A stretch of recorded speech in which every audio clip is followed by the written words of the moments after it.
Hey, everybody. Welcome to the latest edition of our music podcast. Today, we are going to be discussing the music business, in particular, majoring in the music industry while attending college. It's an area of discussion that I don't think has been explored a lot in other podcasts, so I thought it would be interesting, especially given our guest today. I'm joined by Peter Shore from New York City. And Peter graduated in 1992 from SUNY Oneonta. Billboard magazine recently rated Oneonta's music industry program as a top music business school in America. So I thought he would be a great person to bring on board during this conversation. And we're also joined by producer Shane in Boston. Hey, Shane. Hey guys, great to see you as always. Hey, Peter. How are you? It's good to see you, man. Good to see you. So before we get started, maybe we could just take a moment and discuss how the three of us know each other. That's always a fun thing to start out with, a little quick trip down memory lane. So Peter, you and I met each other in 1989. And quick story, I'm going to keep this very brief. My next door neighbor, Scott Merlino, that summer, he was going to the gym and he mentioned to me, I know this guy who's a singer. Anyway, one day I came home. I distinctly remember this. It was kind of a rainy, humid Thursday afternoon in August. And Scott Merlino and Peter Shore are sitting on my porch. And I'm like, what are these guys doing here? Anyway, that's how we met. Scott took the initiative to bring you over and actually make the introduction. And I've been forever grateful and in his debt for that favor. Yeah. Yeah, I remember that well. We went up to your apartment and we sang. I remember singing some Dokken and some Van Halen, and then you went over to the piano and started playing. And I was like, "Who is this guy?" It was just amazing. And then I remember saying, "Well, I drum too," and you said, "Well, I need a singer. So if you want to be in the band, you're gonna have to sing." And I said, "Okay," and we took it from there. And little did I know that Shane was working downstairs from my apartment at a restaurant called the Autumn Cafe. So that's how I met Shane. He was right downstairs. Well, actually, yeah, that's true. Darren had hired you as a singer in our band prior to the two of us actually even meeting. Yep. So I always like to say, and this is true, the first time I saw you was actually on MTV because you were a contestant on the show called Remote Control. It had already been filmed, but Darren's like, hey, if you want to see the new singer Peter, he's going to be on MTV tonight. So I actually saw you on MTV prior to actually meeting you. But I always like to tell people that. It's true, but the first time I saw you, you were on MTV. That was quite an experience. So Peter, you've had an extensive, you have a long set of experiences in terms of live performance. Obviously, you and I have performed together on the stage of CBGB's. You've, performed at the Nassau Coliseum. Big venues, small venues, clubs. It's really impressive and far-reaching. So I'm really excited to have you on the show today. And why don't we start out by talking about the music industry program at SUNY Oneonta, which is where you went to school and the reason we met. Just to be clear, I never attended that program. I went to high school and grew up in Oneonta, but I didn't go to college there. But you were a college student at the time. What brought you to Oneonta and how did you transition into the music industry program? In high school, I was playing lacrosse. And that was sort of the thing that was driving me to get into colleges, but I didn't know what I wanted to major in. So I figured that being a business major and becoming a stockbroker was something that was attainable and realistic. When I got up to college, I started playing lacrosse for the team and started my business classes and quickly realized that it was something that I was not interested in. And it was creating, I was at a crossroads. What do I want to do? my whole life I had been drumming and I had been singing, and I made the decision. I said, well, that's something I want to pursue. It really is my first love, music. And I was in an investment management class. I wasn't enjoying the class, and the professor suggested I join the music industry program. And that's what I did. Yeah, one of the things I want to point out, just for those who may not be aware of this, is that back in the 1980s, it was really rare and unusual for a college to have a music industry program. That was not something you were going to encounter. I mean, of course, you could go to college and find, music programs where you could be a performance major and that sort of thing. But in terms of music industry, that was really rare. So Oneonta was a unique place to attend college. And Dr. Janet Nepke started that program at some point during the 80s. So anyway, continue. So that professor, the economics professor, investment management, quote unquote, she suggested the music industry program. And told me where to go, who to speak to in the music department. And it's very easy to switch majors. The program was relatively new, so there were a few classes on, there was music law, music production and merchandising, and built off of that was a lot of performance classes and music theory classes. And then as the program grew, and technology became more relevant, there were a change of classes. You could take when MIDI started with all the programs from Apple.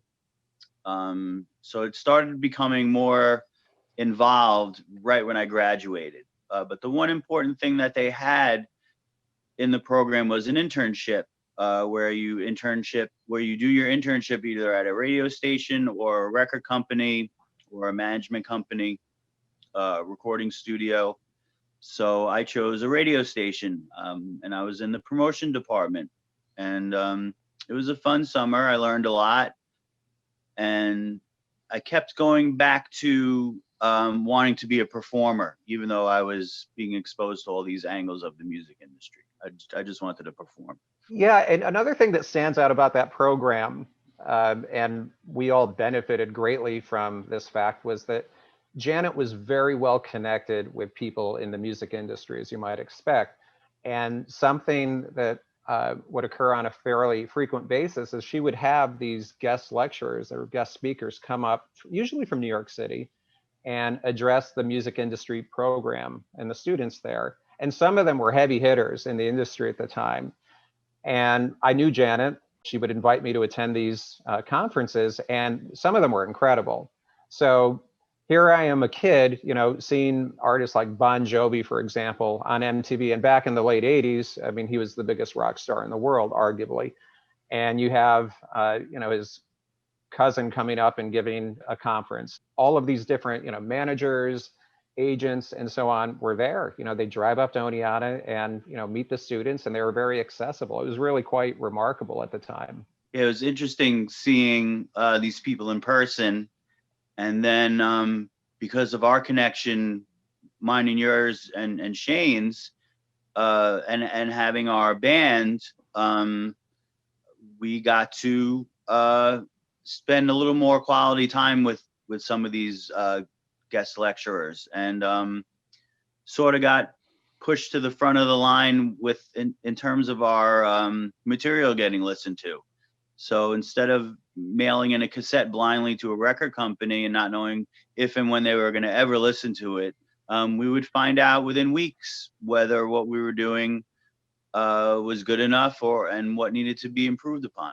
Yeah, and one of the big events that would take place, it was called the Music Student Benefit Concert, which was a biannual event. I think it happened twice a year, and anybody could participate, whether you were attending the music industry program or if you're just a local band. But basically, bands could submit their demo tapes, and they would be evaluated by these industry professionals, and based on your ratings, that would determine who performed at what point during the night. It was a cool opportunity to have your demo, that's what everybody had back then, evaluated by industry professionals. So we performed at the Music Student Benefit Concert quite a few times. Yeah. I know the first time I ever performed there, I was, I guess I would have been 15. So back in 1987. Yeah. And they were exciting. They were a big deal back in the day. The bars would be packed for those, not to brag, but we won every time we played. I just have to say that, put that out there.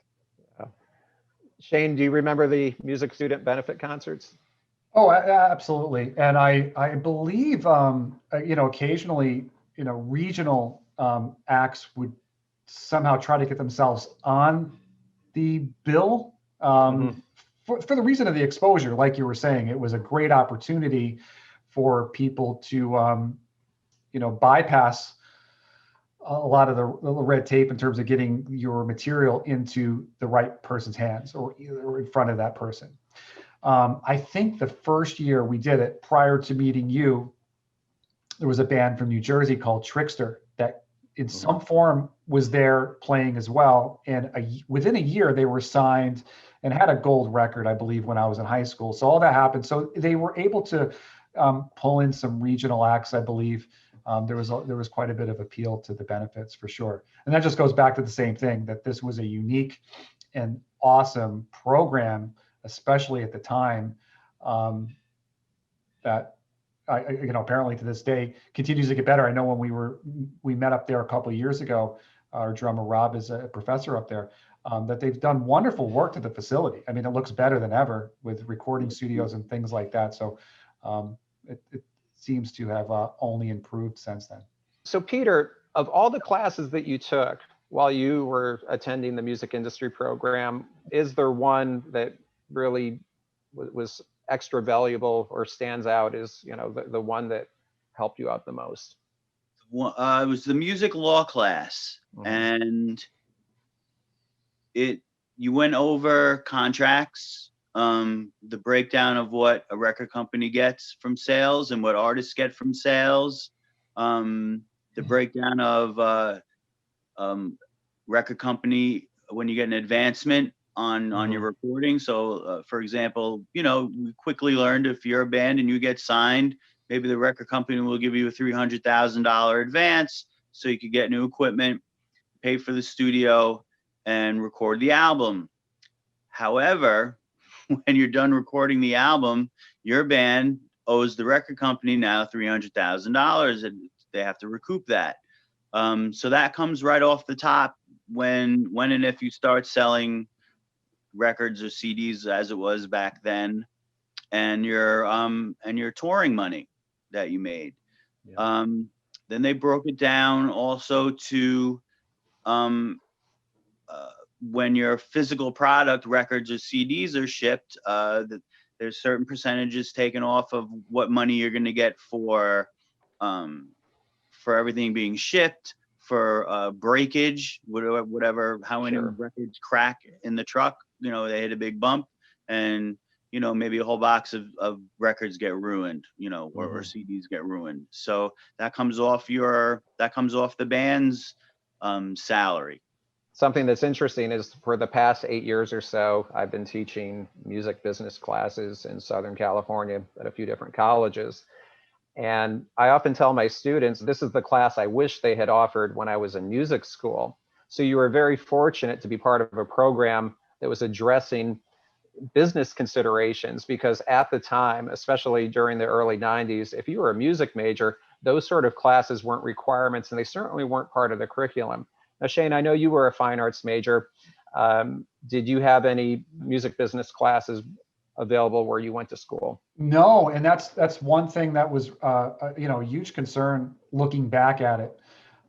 Fortunately, like many of us, ultimately the degree itself was less important. It was the people that, in my case, that I met going to school that affected my career. And I moved on, to a completely different industry. But if it wasn't for that particular program, I wouldn't have met them. But to get back to the question at hand, no, so much was based on the performance aspect with it never being brought up. Well, what are you going to do with this performance degree? How are you going to be able to market yourself, even the basics, getting gigs, basic budget things. It never came up whatsoever. One thing about my particular school that was great, maybe a little bit ahead of its time, around the time I was graduating, they had started a songwriting program where, not only for original bands and whatnot, but for scoring and movie composition and things along those lines. And I'm sure within that department, they started to touch upon, things like the music industry or how to monetize the art form in some way. But as a performance major at that time, it didn't come up whatsoever. But I'm just fortunate in my case, the contacts I met at school, were able to help me tremendously post-graduating in terms of a career. And you raise an important point, and it's a question that comes up often, which is a degree in music worth pursuing, or is any college degree worth pursuing? And there's compelling sides to both arguments where the answer might be yes or no, depending on your position. But one thing that is valuable in terms of just being in school in general is the networking, and whether or not your degree ends up being applicable to what you end up doing down the road. To your point, the most valuable thing looking back at going to school is the people you meet and who might at some point be your professional associates in the future. So there's that. And also just the notion of schedule, to have a routine, right? Some reason to practice every day or to develop your craft, because the truth of the matter is you don't really get that again. And once you're out of school, it's very difficult for most people to be self-disciplined enough where they're going to practice every day and push themselves to improve. School does provide that, especially in a conservatory type setting, or if you study jazz. There is a schedule and a certain degree of expectation surrounding your progress. So those things are valuable. And one other thing that was a valuable thing to take away from the performance degree that does apply to anything was the competition. It was fierce among the guitarists or the other musicians, especially then, that the skill set was really important. So if you showed up for ensemble day or your solo performance day and you were underperforming, that was embarrassing. Not that it happened, but you were pushed in the environment to really put in the extra time, or you'd be embarrassed in front of your peers. So that, outside of the social aspect and learning to market face to face, because pre-internet, it was really important to work the clubs and work putting flyers out or meeting people face to face. In that sort of contact, that's very valuable. But I wouldn't want to say that the performance program didn't prepare you for other things, because there were little things like the competition and the expectations amongst your peers to be the best that you could be. And that would apply to anything that you do post-college. The peer pressure and assimilation. Your environment can be very critical when it comes to those factors. Peter, what's your take on your degree and the networking that happened while you were at SUNY Oneonta? Whether you want to be a performer or you want to be an audio engineer, if you want to work at a radio station selling advertising time, having that degree is a benefit, because you, like Shane said, you are surrounded by professors who have these connections, and they will point you in the right direction. If you just want to be a performer, which is probably the hardest thing to achieve, go on tour and have the quote unquote rock star life and sell millions of records, I would say you take a few courses in a music industry program, just so you can get the connections. And then they didn't offer this at the time. They didn't offer a dual major where you could get your teaching degree in music. you're continuing to have a job with music, and then you're performing, and then being a teacher, you have your summers off, your vacations and afternoons to pursue, your craft. But if you want to work for a radio station or a website, or YouTube, or a company that is promoting bands, and you want to be behind the scenes, you need to take classes in audio engineering and film editing. And I think those jobs are more realistic than being the rock star performer. And a third occupation is becoming a pit musician for Broadway shows, where there's competition, but it's a bit more realistic to play the trombone or the French horn or the clarinet in a pit orchestra. I knew someone that did that. And she had a music degree. She played all the brass instruments. She played everything that required a reed, or oboe, clarinet, saxophone, and she was constantly working. It was a constant flow. She had a niche that she was good at, and it was an occupation where no one sees you. You're down in the pit orchestra. So when you're leaving, there's no fans, there's no fanfare for you, but it's a reliable job. Well, not this year, but up to this year, it was a reliable and realistic occupation to attain. Yeah, and it brings up the point that, I mean, they call it the music business, not music fun. So at the end of the day, it is a business. So whatever your passion is, you have to basically convert that into some sort of business model, which is always the challenge. And then also, here we are 30 years later. It's hard to believe, but that's reality. And so much about the industry has changed fairly dramatically. It's a very different landscape in terms of the technologies that are available and the priorities. When we were kids, it was more focused on musicianship, performing, those sort of things. And it has gradually transitioned over to production and, marketing yourself via social media and other forms of distribution. So it's a different landscape. And it's important to be aware of that as well. Yeah.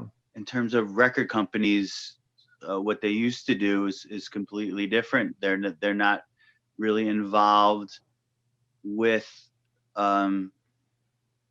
delivering something that's physical, like a record or a CD. I think they're more involved now with building, where they always used to build the client's brands, but it's that more than ever now. Absolutely. And there's a whole new system of, royalty distribution. So we have streaming royalties today. And it's really interesting to compare streaming royalties to the more traditional statutory mechanical royalty, which in the United States is 9.1 cents per copy if you're the songwriter.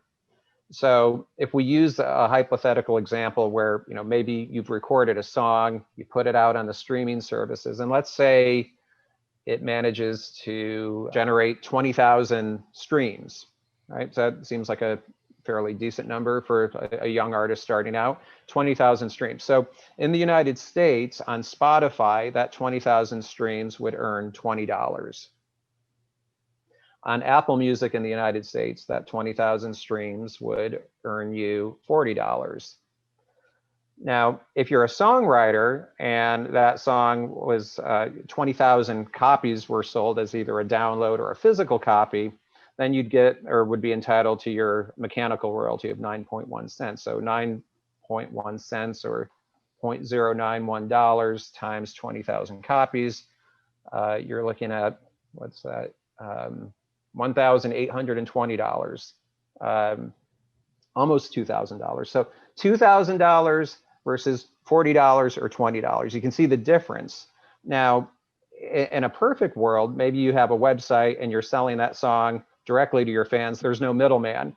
So in that case, if you're selling the song for $1 and it's $20,000, $1 per pop. And I know you've stayed current with this. So my question for you is, A, does that even happen anymore? Or even if you backtrack 15 years, when iTunes was maybe at its peak, and artists were selling songs for 99 cents and maybe retaining 66 cents of that or something. Right. Is that even a relevant business model that even applies to the bottom line of most musicians these days, in terms of streaming completely taken over, where at least in the United States, are mechanical royalties even relevant anymore? I know in other countries, in Europe and certain things, in Japan, the physical product is still a larger share of the marketplace. I don't know if vinyl or certain things, resurgence in America has changed that, or is it primarily streaming? It is primarily streaming now. And to your point, the mechanical royalties would certainly still apply to vinyl sales. But one of the issues that you run into, I mean, if you're a DJ or a new band, a young band, it's fairly expensive to press your music on vinyl or acetate. So you always have to evaluate the cost versus the revenue or the profit. So that's why, when you go into a store and you see these, reissued LPs, I mean, sometimes they're $30. When we were kids, they were $5.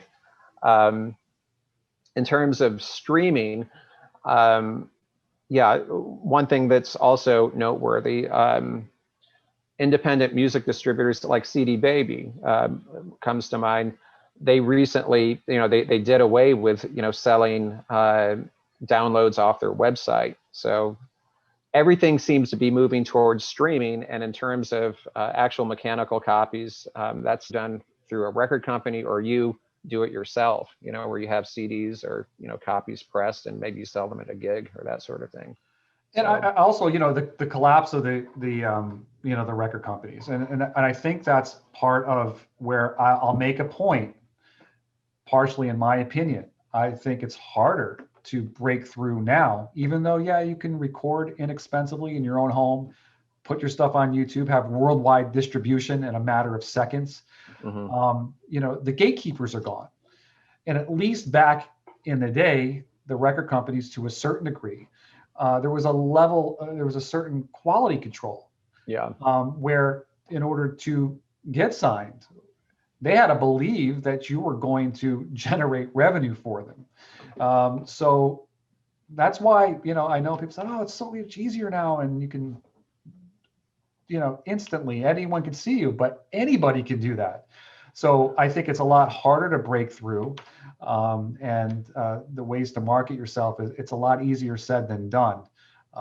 There's just, everything is flooded and everybody's putting out material. The record companies, despite the fact that people complained a lot about them, I mean, they did provide essential services like publicity, marketing, tour support, radio promotion, all of those things. So the burden now rests upon the artist. So when you have a song recorded, right, you've gone into the studio, it's been mixed, it's been mastered, it's a decent song, you believe in it, that's the starting point now. Right, just throwing it out on the streaming services really doesn't do anything. Now it's up to you. You have to hire these third-party companies that are involved with getting the song added to playlists, or it's college radio or other means of digital distribution, and it's expensive. So whatever your budget is for recording, you should have an equal amount or more set aside for promotion, or it basically does nothing. That's true. I'm also seeing the trend of, and I felt this was going to happen once everything became streaming, where bands are not releasing full albums anymore. That's a good point. Release, maybe they'll write some songs. If they write 5 songs, they'll take the best of the 5 and release it. And I always thought that was a good idea, because a lot of times you buy a band's new album, and you know, there's 2 or 3 good songs on it, and you feel like you sort of got ripped off because you didn't like the rest of the CD or the album. Hmm. And I think for bands that are well established, you know, they have the freedom to, you know, just release one song at a time. And in some ways it's cool, and in some ways, you know, you miss how it used to be, picking up the whole vinyl album and that whole experience. But then there were, oh, I don't like this song, I don't like this song. But I think that the one advantage is that if you're a person that wrote one really good song and you're not very well known, and you have this great song, you have the ability to put it out there, and hopefully it takes off. And then you know, you take it from there. Like you said, hiring these third parties, you know, tour managers and agents and promoters to get you going. Yeah, part of it feels very ephemeral. And what I mean by that is, and I agree with you that there is this trend towards, you know, releasing singles, a song. And it's funny, when you put out a song now, a single song, a lot of young artists call that a record. I mean, it's their new record.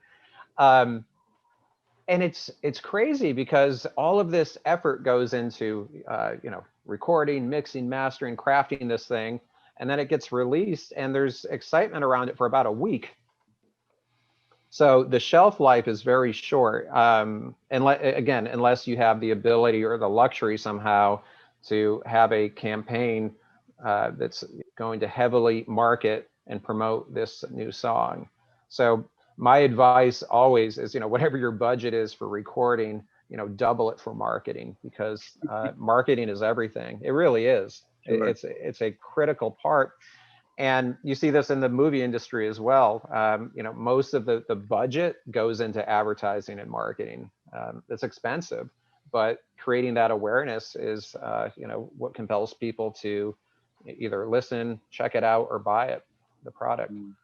And one thing that's obviously changed in recent times as well, of course, with all this that we're discussing, pre-pandemic, of course, now we're obviously in unprecedented times with this, but the you know, the vehicle in terms of money in the music industry was touring. Everyone was touring on every sort of level.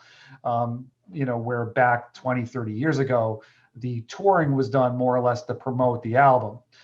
And now maybe, you know, a batch of songs is put out to promote the tour, have some reason to tour, even though the bands and the legacy bands are touring without releasing any sort of new music. And there's very little interest in that. So, you know, like I said, things when they pick up again, but that was a huge part of it. You know, the touring and the VIP packages and those add-ons where these, you know, meet and greets were, you know, so important to bands breaking even or turning a profit, because the revenue streams from the music had dried up, you know. Yeah, that's a great point. Peter, so if people want to find out more about you or what you're up to these days, how can they reach you? I'm on Facebook, and my newest endeavor is I'm designing clothing and fashion and shoes, accessories based on my drawings. I draw abstract art and my photography. So it's sort of similar to the music industry, where you have to get your name out there and you have to get noticed and you have to join, you know, fashion blogs and constantly put things out on Twitter and Tumblr and LinkedIn. And the way it works is I signed up with an online store called Contrado, and they're actually they manufacture the items. There's over 450 items. Everything comes in white, and then from your computer or your phone, you add your design to whatever product you want. whether it's I've been doing women's leggings all week. I've been designing those off of my drawings. So the leggings come in white. You design what pattern you like, how you want to change around your pattern, and what happens is you post it on your page for that site. If people like what they see, they order it. Everything's made to order. It's custom made. And on my end, I have no physical inventory here. So everything's done at their factory based on the orders. They put your design on the product, they ship it, and then you get a percentage. You know, the tie-in is probably the fact that you are on your own to market this yourself without any sort of push, you know, like the record companies, or that even what we were discussing maybe off camera about 100% of nothing in that whole, that whole philosophy. You could do the legwork is constantly being on social media and just starting conversations with people, or adding your comments to their tweets or their stories, and to build up an audience, so to speak. And then after a while, you start to inject your products and your images of what you do. That's really fascinating. Yeah. Then the quicker way is, Twitter has a marketing app, or option where you pay and they'll promote your page. Same thing with Facebook. The way Facebook works is that if you sign up for Facebook's option for marketing, if someone clicks a like for your page, they charge you 97 cents. If someone joins your page, then I think it was $1 and change. If they find out someone buys from your page, and it's a little bit more. So you could lose money really quickly doing it that way, because you could have, it's 97 cents. So let's say $1, 1,000 people click like, all of a sudden you owe them $1,000 and no one's bought anything yet. Yeah. So doing the legwork yourself takes time, but it's for now, for me, that's the way to go. Yeah, it's really interesting, Peter, and I think I'm proud of you, by the way. That's amazing. I was going to just mention, about 10 years ago, I wrote this book, The Musician's Guide to Licensing Music, and it ties in to what you're mentioning, Peter, this notion of licensing your content, licensing your name, likeness, biography, image, different forms of content. And that is certainly something that's become the forefront of the entertainment world now. Even in terms of, the all-important record deal, I mean, what you find today is that, the burden of producing that recording is on you. And once you have it, then you license it to a record company, and they, in essence, are like the distributor, right? How long did it take you to write the book? How long was that project? The short answer is about 6 weeks. Yeah. Wow, that's fantastic. It seems that way. It was a project that was basically the result of, back in 2006, I had a publishing company that was running out of Newport Beach, California. I was representing some artists, pitching their music for different TV and film opportunities. I was getting lots of questions, and at some point I realized I was answering the same questions over and over again, and I thought, this should be a book. My whole angle is it's, for musicians by a musician. So. It's important. Young musicians need to know how not to get taken advantage of, because you get so caught up in the promise of the bright lights and fame that you tend to forget about what's going on behind the scenes with your money. Yeah. Well, it's a good point, and that's something, just to kind of tie all of this together. One of the guest speakers when we were kids up at SUNY Oneonta was Walter O'Brien. He was the founder of Concrete Management, managed bands like Pantera and Anthrax and so on and so forth. And one of his points I remember him mentioning this, and it always stuck with me, is that 100% of nothing is still nothing. So as an artist, you can, say, well, I'm not going to give anything. I want to retain all of my publishing, all of my songwriting credits. I'm not willing to, out of fear of being ripped off. And, of course, I think everybody has to be sagacious and, consult with attorneys and make sure that, things are on the up and up. But at some point, when it comes to moving ahead, these are partnerships, whether you're working with a manager or an agent. I mean, they have to pay their rent as well. So you are going to have to give in order to get. So that's just part of the reality of any business. Yeah, I remember specifically, Peter Grant, the famous manager for Led Zeppelin. Things were split into 5. It was the 4 members of the band, and Peter Grant would get his 20%. So it was like he was a part of the band. And Noel Monk, the manager for Van Halen during the David Lee Roth era, same thing. It was split 5 ways. Because what the manager does obviously keeps the band going. And I was in a group where there were 4 of us, but the leader of the group, who was the singer and the guitarist, he would get, all of us would get 20%, no, 25%. Was it 20? No, we would get, I forget the percentage amount, but it was split up into 5. So it was 20%. So I was getting 20%. I'm very good at math, as you can see. But he was booking the band. It was his PA. In 7 years of being in that group, I never had to make one phone call to a bar owner to book a gig. And we had one member of the group that would complain that the leader of the group was making too much money. Well, he's making so much more than us. I said, yes, but he's doing all the legwork. We don't have to advertise. We don't have to call anybody. He would just text us, we have a gig. And he was relentless with his pursuit of getting shows.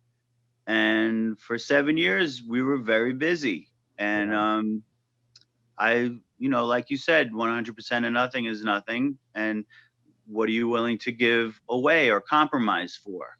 And having been a leader of 2 bands at a certain point, and doing what Bobby used to do with booking the gigs and the whole business end of it, and the PA, and if anything breaks, he takes care of it. And it was well worth it to me, because I was drumming for this band, so I would go to the gigs, set up my drums, play, and get paid. And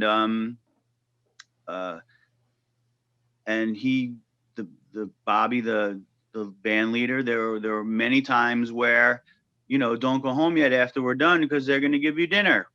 So it's what you feel is worth taking a little bit less money for your sanity, and for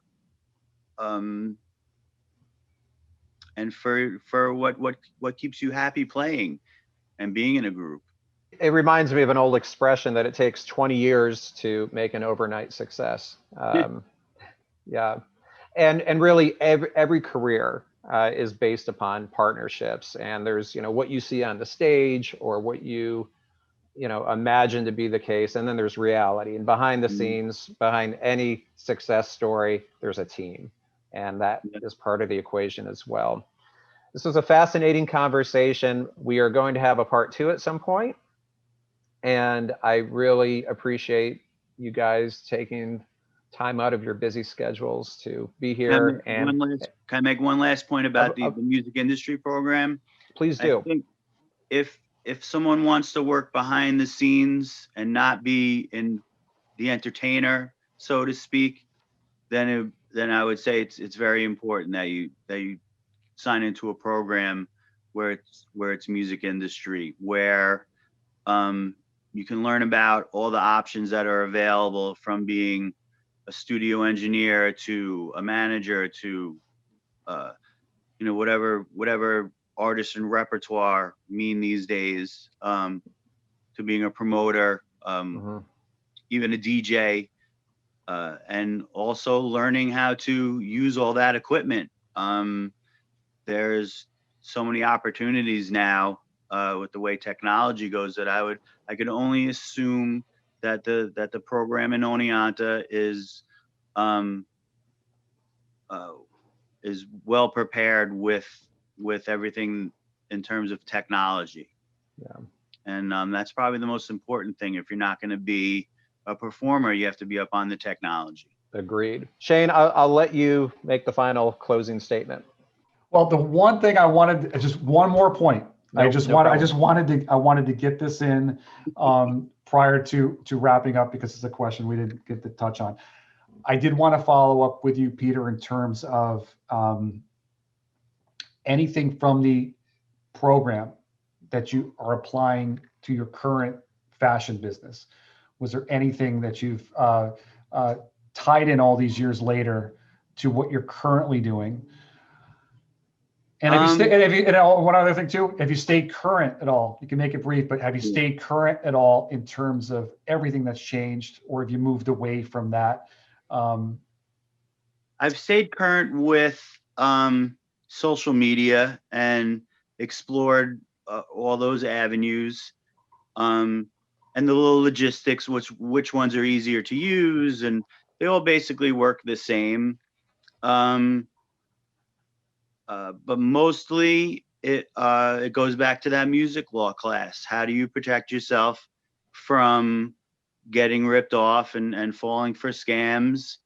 And also, what, are you going to find somebody to put up money to market you, or are you going to use your own money to market yourself? And those, I look at Justin Bieber as a perfect example of that. He, his mom promoted his career at the beginning. She got the songwriters, she got the videos made, she did everything. He sang, and obviously he's not my cup of tea, but he's a capable singer, obviously.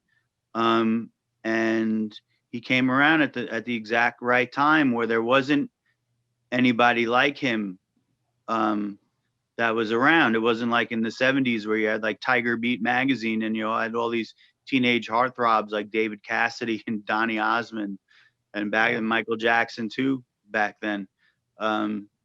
So the timing of his career was pretty perfect. It's a great point and a great way to kind of finalize this episode. All right, guys, we will catch up soon. And again, thank you for your time. Okay, I'll talk to you soon. Awesome. Been a pleasure. Thank you.